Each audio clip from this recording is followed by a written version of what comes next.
છોકરાઓને ભણવા માટે વૈકલ્પિક વ્યવસ્થા ઊભી કરવી જોઈએ એ શિક્ષણ વિભાગનો પ્રશ્ન છે। એટલે ત્યાંના બાળકોને શિક્ષણ સારું મળી રહે એના માટે એક વ્યવસ્થા ઊભી હોય એવી ગ્રામજનોની માગણી હતી। એને ધ્યાને રાખીને અમે રજૂઆત કરી છે, પરંતુ હજુ સુધી ત્યાંના બાળકો મદ્રેસામાં જ નવા સત્રથી પણ ભણવા મજબૂર થયા છે અને અત્યારે પણ મદ્રેસામાં ભણી રહ્યા છે। તો હું આપણા મારફત કહું છું, જલ્દીથી એ લોકોને પ્રાથમિક શાળા નવીન મળે, શાળામાં બાળકો ભણવા જાય તો એમનું ભવિષ્ય ઉજળું બને એ માટે અધિકારીઓ કામ કરે એવી એક અમારી રજૂઆત। છોકરાઓને ભણવા માટે વૈકલ્પિક વ્યવસ્થા ઊભી કરવી જોઈએ એ શિક્ષણ વિભાગનો પ્રશ્ન છે।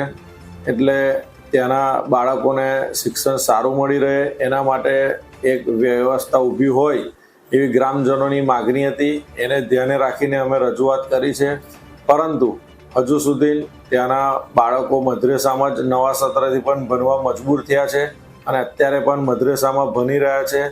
તો હું આપણા મારફત કહું છું, જલ્દીથી એ લોકોને પ્રાથમિક શાળા નવીન મળે, શાળામાં બાળકો ભણવા જાય તો એમનું ભવિષ્ય ઉજળું બને એ માટે અધિકારીઓ કામ કરે એવી એક અમારી રજૂઆત છે।